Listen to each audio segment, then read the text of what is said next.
Hello everybody and welcome to Sin City Living. My name is Jason. I'll be bringing you today's episode.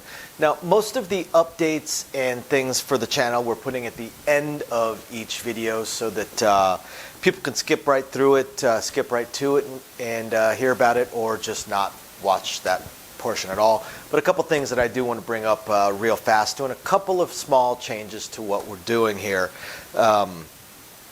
Kind of going back to the roots, going back to the basics.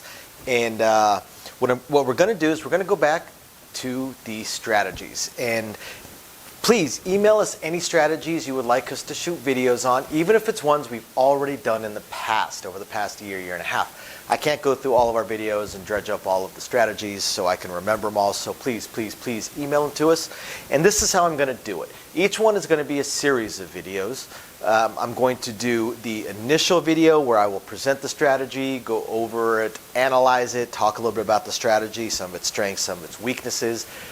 And then I will shoot another video or a series of videos. It's going to be 2 or 3 videos of how it stacks up on the statistical likelihood rolls. 15 rolls without a 7, 30 rolls without a 7, 45, and 60. How it would stack up on basically 10 minute to hour and a half long rolls. And that will be split up into 2, sometimes maybe 3 videos, depending on how long it takes. And then after that, I will shoot another video where we will do that particular strategy under some live rolls. Now, the live roll strategies, the live roll videos, those are going to be going on the patron site for our patrons. But the other 3 to 4 videos will be on our regular YouTube channel. After that, I'm going to stitch all of them together, except for the live roll, but I'll stitch all the rest of them together into one long video for our daily premiere, where everyone is able to chat with each other and amongst themselves. Hasn't quite gone the way I was hoping it would go, but one unexpected bonus to it is that I have noticed that there's been a lot of chat going on between the fans. So I'd like to continue that, keep that going. So we'll continue doing these premiere videos so that everybody can chat with each other. And I go through the chats and get ideas for videos and stuff like that, because while I'm doing these strategy series, I'm still going to have the other videos in between, plus crossfires and stuff like that when I can get Louie. Thank you, by the way, to West and I believe it was East Coast Craps for the support on today's premiere. We really, really appreciate that. It's going to be very helpful for us to continue growing the channel. And thank you also to everybody for the coffees. Very appreciated. Very, very appreciated. I am living on coffee right now. With all of that being said, sorry for how long it took, we're going to go ahead and jump into today's video. Alrighty, everybody. Welcome to our first comparison video of these 4 strategies. This will be comparing the decent to good rolls, 15 rolls without a 7 and 30 rolls without a 7. We're going off the statistical likelihood.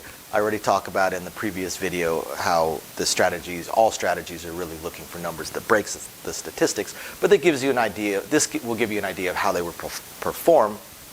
Even if things break the statistics, you'll see how a number will perform if it hits a certain number of times.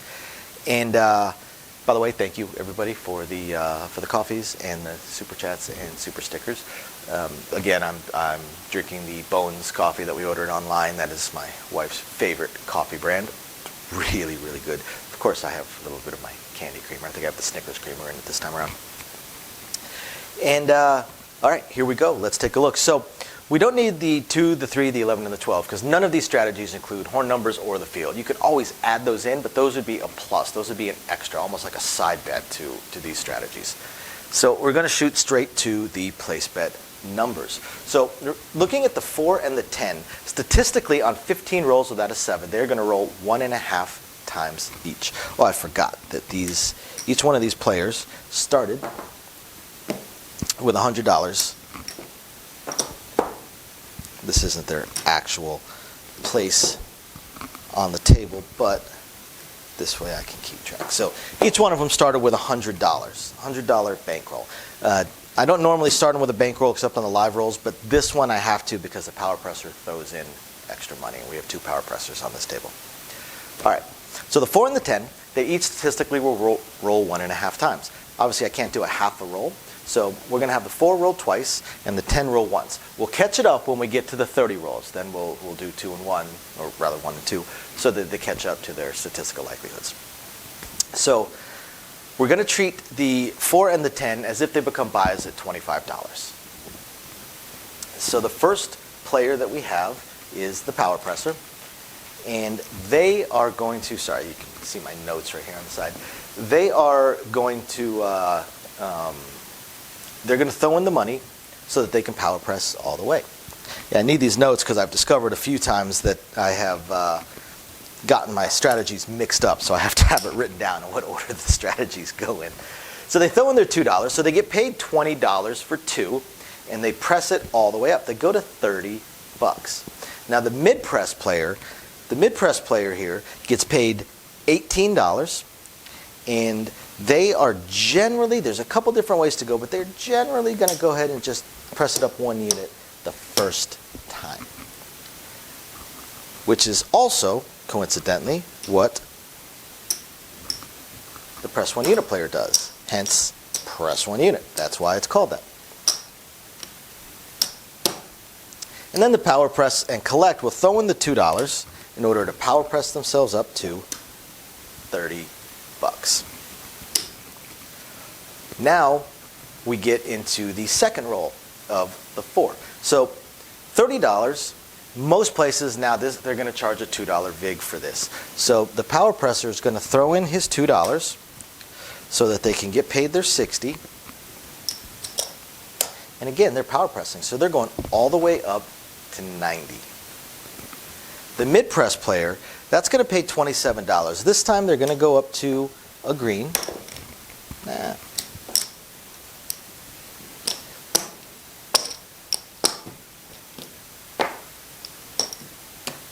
And they're going to press it, and they're going to collect the rest.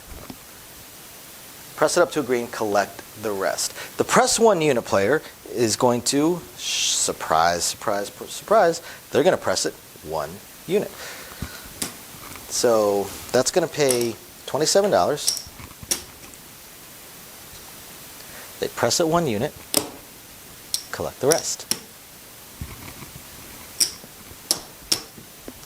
And now we've got the Power Press and Collect. Power Press and Collect. So since they have already power pressed it once, now they're going to go to a collection point.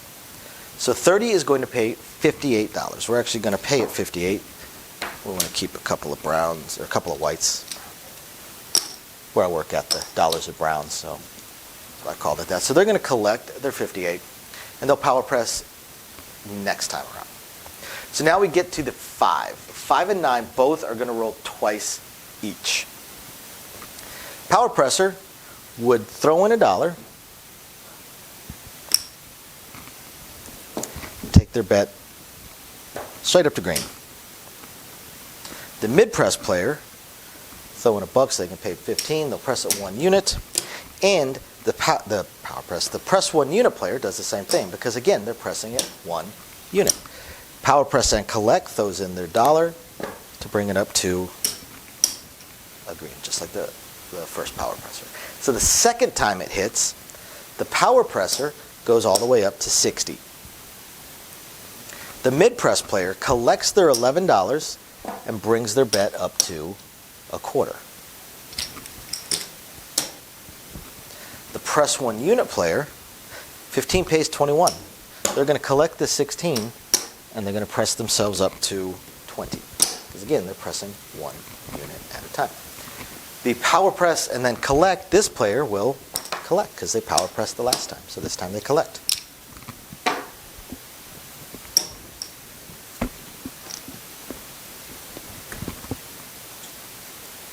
So now we get to the 6 and 8. So the 6 and 8 statistically roll 2.5 times each under this scenario.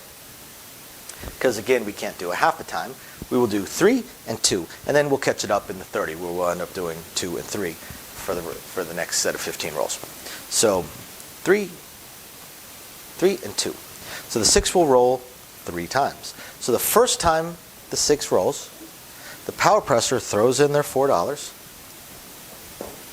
and they bring their bet up to 30 bucks. The mid-press player takes themselves up to 18. The press 1 unit player will do the same thing. Take themselves up to 18. And then the power press and collect will also throw in their $4 in order to power press themselves up. That's the first hit. Now the second hit, the power presser would throw in $1. So in this case, they need to make some change. They would throw in the buck in order to bring their bet all the way up to 66. The mid-press player goes up to 30. They collect the remaining $9.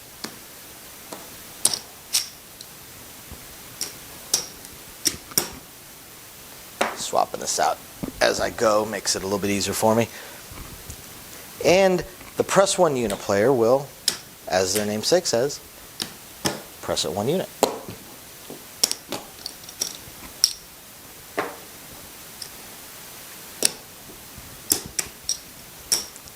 And now we've got the power press and collect. So this time around, they collect.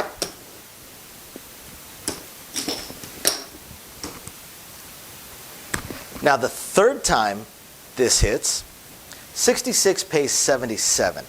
The power presser will throw in $7, and they bring their bet all the way up to 150. The mid-press player would generally throw in $2. If they don't have the $2, that's no problem. Pays 35. They're going up to 42, and they collect the other 23. And then the press 1 unit player does, surprisingly, press 1 unit. I know, it's shocking. Never would have guessed it from what the strategy is called. And then we get to the next power press and collect. So they collected last time, so they're going to throw in the $1 in order to bring their bet up to 66. Alrighty, so now we move on to the 8. And this time around, the 8 only hits twice. So they throw in the $4 to bring their bet up to 30. For the power presser. For the mid-presser, they press it up 1 unit. The press 1 unit player also presses it up 1 unit. And then this power presser over here also throws in the $4 to go up to 30. But they will be collecting the next time around. Now, the second time it hits, power presser throws in the buck, goes to 66. Mid-presser goes to 30, collects the rest. Press 1 unit player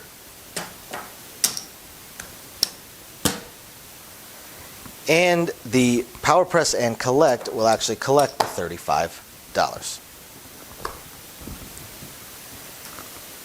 So we move on to the 9. The 9 is going to hit twice, as we've already mentioned. And pretty basic. Power press player, take me to a quarter. Mid press player, 1 unit the first time. 1 unit player, 1 unit. And the other power press player, power press and collect, will also throw in what's necessary to go to $1 to go to a quarter. Now the second time it hits, power press goes all the way up to 60. Mid press collects $11, goes to 25. Press 1 unit player collects 16, goes to 20. And the power press and then collect player does just that. The second hit, they collect. Clean this up a little bit.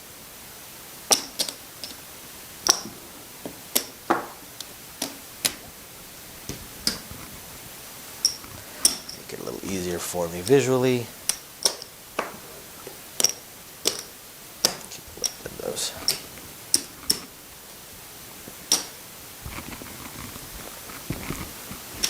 Alrighty, now we move on to the 10. So in this scenario, the 10 is only hitting once, as we've already talked about.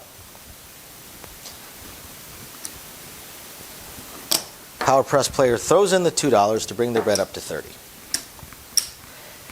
Mid press player just takes it up 1 unit.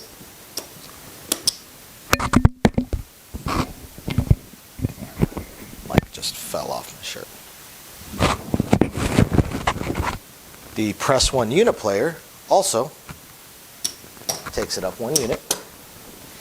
And then the final power press player also takes their bet up to 30. They will collect the next time around. So after 15 rolls of the dice, this is a decent roll. This is the, like I said, the 10 to 16, 17 minute roll.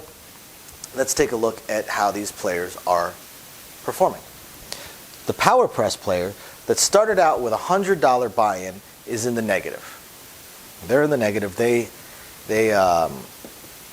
thrown in more money, so they are down. They have exactly $9, so they're down $91, although they have far more than that on the layout.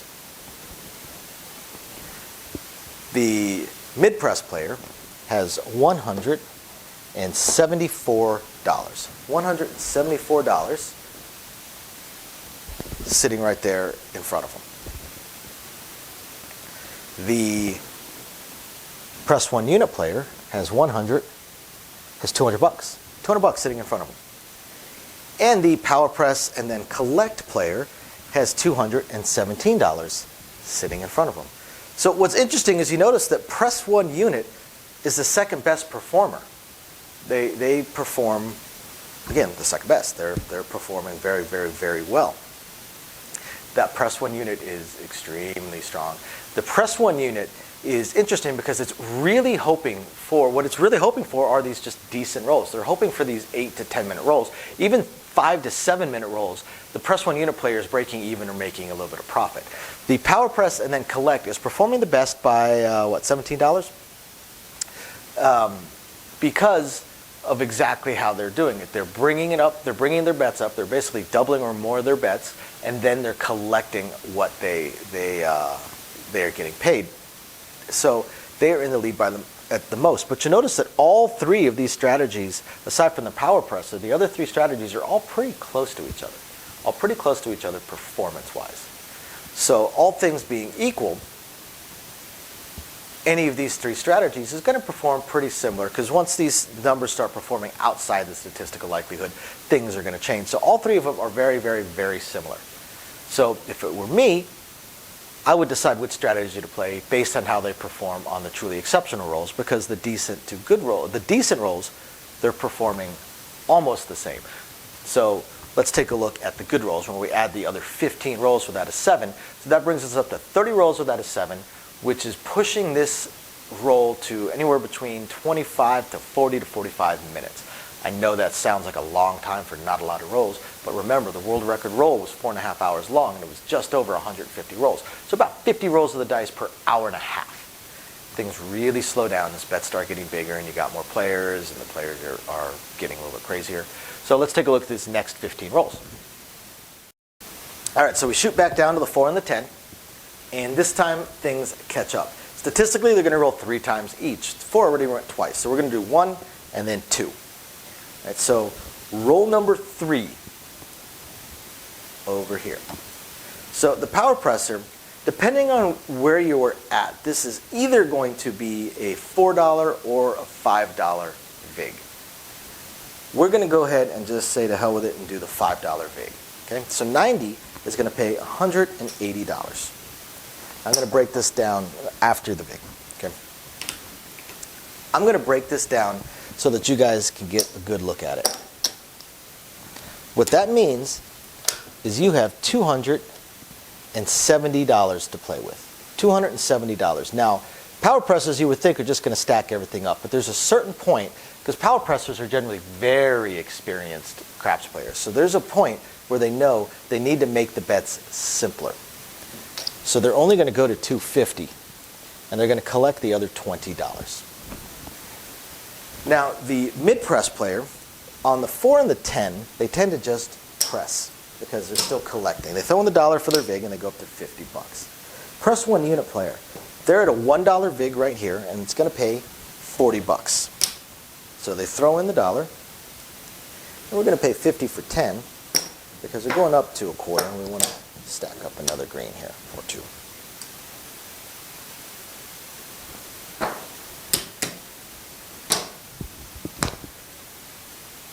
And now we get to the power press and then collect. So since this is the third hit on the number, this player is going to power press it up. So they're going to throw in the $2 to bring themselves up to 90. And not collect. So now we get to the 5 and the 9. The 5 and the 9 are going to roll 2 times each. 2 times each. So the power presser here is going to throw in the $60. Or the $6. I don't know where I got 60 from. They're going to bring their bet up to 150.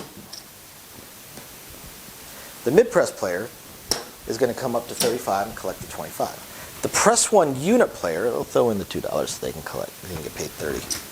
The press 1 unit player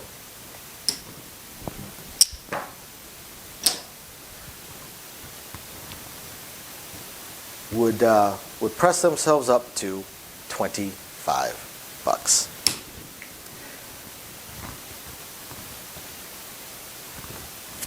And they would normally collect 25. I just swapped it around so that they collect the green. And now we've got the power press and then collect. So this is hit number 3 technically on the 5. So they are going to power press themselves up. So now we get to hit number 4 on the 5. Power presser. This pays 150 is going to pay 210. This is a spot where they also will collect a little bit. They're going to collect $10 and bring their bet up to 350. Because again, the power presser does realize that they need to keep their bets simplified when it gets up there. You don't want a $300 and you don't want like a $415 5 or a $635 5. You want to keep it simplified. So they will collect a little bit. They'll bring their bet up to 350. The mid press player will throw in the dollar to get paid 50. And they will bring their bet up to 50 and collect the 35 that was on the table. Press 1 unit player presses it 1 unit and collects. And now we've got the power press and collect. So at this point now they are in a collection phase. This 60 is going to pay 84.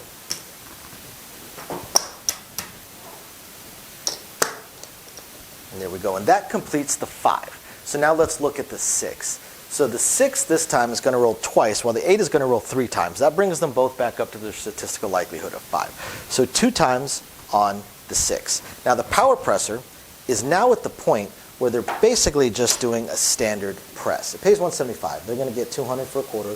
They're going to collect a quarter, and they're going to press it up to 300. The mid-press player is going to go to 60.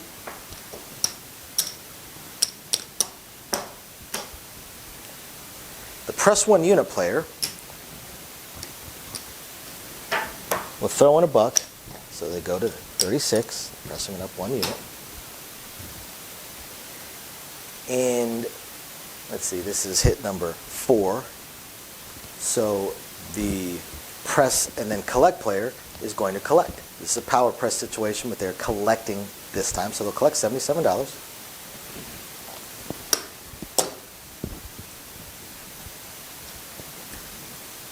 And now we get to hit number 5. So hit number 5, power press player gets paid $350. They power press up to 600. They collect the 50 bucks. Yes, they could power press it even further beyond that, but again, simplified bets. Simplified bets. Keep it simple. Sit there and swap some of this stuff out. Mid-press player. 60 is going to pay them 70. They're going to press it up to 90. Press 1 unit player, they're at 36, so that pays 42. That's what they press to, coincidentally enough. So they collect back their original bet that was up there. And we are at hit number 5. So this player is going to power press themselves up, which means they're going to throw in the $7 and bring their bet up to 150. Power press and collect. Power press and collect. Okay, so now the 8 is going to roll 3 times. 8's going to roll 3 times. So the first time, this player is going to bring themselves up to 150. Throw in the additional $7. I'm actually going to switch it up, but I'm going to do all 3 hits per player so I don't lose track of where I'm at. So then the next hit, they're going to get paid $200 for a quarter, collect that quarter, and they're going to go up to $300. And then the third hit, they're going to collect the 50 and bring their bet up to $600. All right, mid-press player. They're going to throw in the $2, bring it up to 42.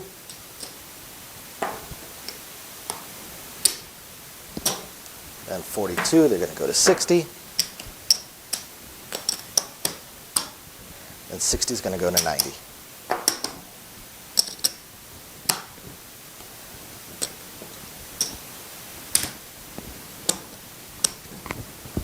Press 1 unit player. They're going to go to 30.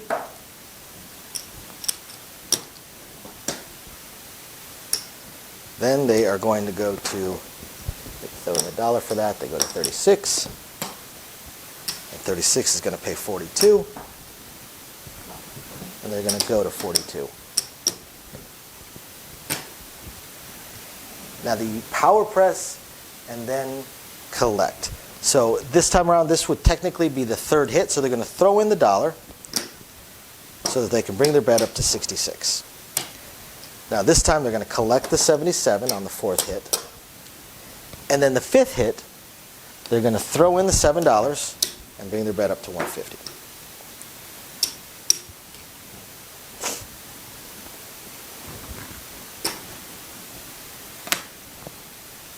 Clean some of this up.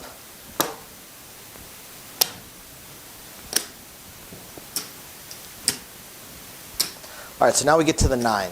The 9 is going to roll 2 more times. 2 more times. So, power press player throws in the $6 necessary to bring their bet up to 150. 150 is going to pay $210. And they're going to collect the $10. They're going to go to 350. The mid-press player goes to 35. Then they throw in $1. Go to 50. Press 1 unit player goes to 25.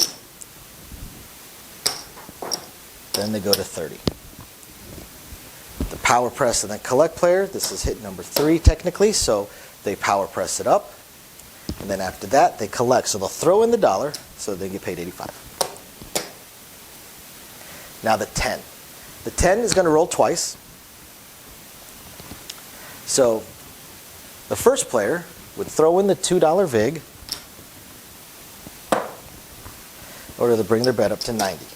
That's the power press player. The second hit, they're going to throw in the $5 in order to get paid their 180.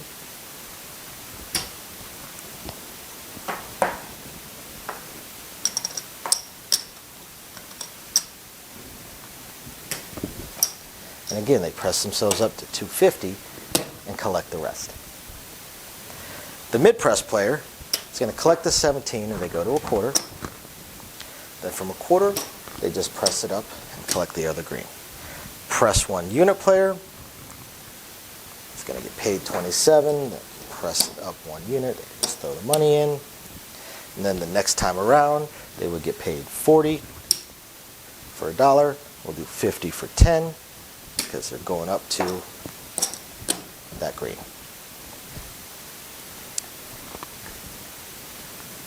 This player will collect, because this is technically the second hit.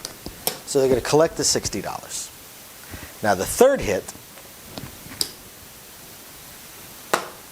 they're going to throw in the $2 to bring their bet up to 90. So there we go. We have now completed the 30 rolls without a 7. Let's take a look at how everybody is sitting.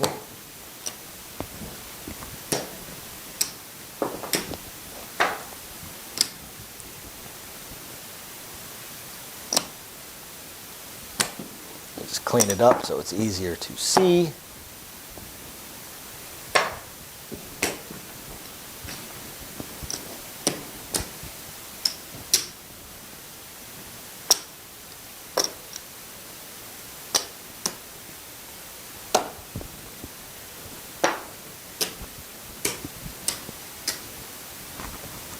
All right, so after 30 rolls without a 7, so again, we're looking at a 25 to 40 to 45 minute hand here. The power presser did collect a couple of times only to keep their bets simplified, not because they were trying to collect to make money. So everybody started with a $100 bankroll, and they went 64 across including on a $10 minimum bet table. Power presser has $198 sitting in front of them, so they actually have a $98 profit at this point. They have a large amount of money sitting on the table. I mean, they have $1,200 sitting just right there. So they're still hoping to really go for it. The mid-press player is sitting on $522 in their rail. Looking pretty strong. The press 1 unit player is sitting on $548 in their rail. Also pretty strong. And the player that is power pressing and then collecting is sitting on $578. So at this point, they are still outperforming, although again, it's really close. All three of these strategies are all really close. Now here's the thing. While the mid-press strategy is probably the most popular strategy amongst experienced craps players and frequent craps players, it is actually the number 3 performer on decent rolls and on good rolls. On rolls that last between 10 to 40 minutes, it's actually the number 3 performer statistically, but again, these things don't follow the statistics every single roll. And again, all three of these strategies are all very, very, very close to each other. Very close to each other on performance. Extremely similar. So again, you can, it's 6 of one, half dozen of another. You can play whichever strategy works for you. They're all very, very, very close. I do want to point out, the press 1 unit player is still the number 2 strategy profit-wise. Between, up to the 40-minute roll, the press 1 unit player is making more than the mid-press player, if you follow the statistical likelihoods. The thing is, again, strategies are hoping for numbers that beat the statistical likelihoods. They're really hoping for is, say, a 5 to roll like it would on an hour-long roll, hit that many times in a 15-minute roll. And that's where things certainly start changing. But again, all three of these strategies, very, very, very, very, very similar. So thank you, everybody, for watching. Hope you guys find this interesting, illuminating, enlightening, or at least just plain fun. Stay tuned for the next video that will compare these on the great to phenomenal rolls, the 40 to 45-minute rolls going all the way up to an hour and a half or longer. 45 rolls out of 7 and 60 rolls out of 7. We'll catch you guys next time. Bye now. Thank you, everybody, for watching today's video. And as promised, a little bit more detail on things that we are working on. So again, we want to continue trying to expand the channel. We're really hoping to be able to add roulette as soon as possible, and then some video keno, video slots, stuff along those lines. Unfortunately, it ate up almost all of our cash, paying off all of our bills during the month of January while we were down. And now that the holidays have ended, YouTube's payouts have dropped significantly. So we're kind of treading water here as far as all that goes. Do have a lot of things we want to add, though. Not just those things, those additional games, and hopefully some carnival games and such like that. But the live streams. The biggest problem right now with the live streams is with 3 jobs combined between the 2 of us, 4 if I include the 20 to 30 hours a week I'm putting into the YouTube channel. It's very, very difficult for me to have a day and time that I can commit to doing the live stream every single week, because we also have our very young child to take care of. But I'm trying to figure that out. I'm thinking it's probably going to end up being on Monday nights or Tuesday afternoons, or possibly both. I intend to do at least one live stream exclusively for our patrons, and then another one on the YouTube channel. So possibly both days. We also have a few other things that we really want to attempt to move forward on. I'm just running into either time or skill set issues. I do want to eventually have a website going for us. I did used to program websites over a decade ago. A lot of things have changed, and I just don't have that time. And not a whole lot of knowledge on the current state of building websites, hosting what sites can host, and how to build up the e-commerce stuff. So if anybody has any skill sets along those lines and would like to answer some questions or just help us out, shoot us an email, sincitylivingLV@gmail.com. Also, I really hope to be able to start adding some exclusive stuff from Sin City Living, logoed shirts, hats. I'm looking to get custom dice made, even custom layouts made, although those would be pretty expensive. But I know zero about e-commerce and drop shipping and anything along those lines. So if you have any skill or knowledge in that area, please email me. I would love to ask you some questions and see if you can answer a few to help me figure out how to get that going. Same thing with designing our logos. I had some logos designed, very, very small logos, unfortunately, not big enough to blow up to put on t-shirts and stuff like that. And again, I know I know nothing about logo design, graphic design, any kind of websites that could do it. I literally know nothing. So if you have any skill or knowledge in that area also, please email me, and you're willing to answer some questions, please email me and let me know. I'll admit I don't even know where to start as far as asking some questions, but I'm sure I'll ask a few, and that'll trigger a few more, so on and so forth. So yeah, there's that, and of course we do hope to continue to improve our AV setup, but I am an AV moron, so also right there, if you have any skill sets or knowledge in that area, please email me, and are willing to answer some questions. Please email me and let me know. We would love to help. Otherwise, again, thank you everybody for watching, and we're very excited to continue bringing you our videos. Bye now.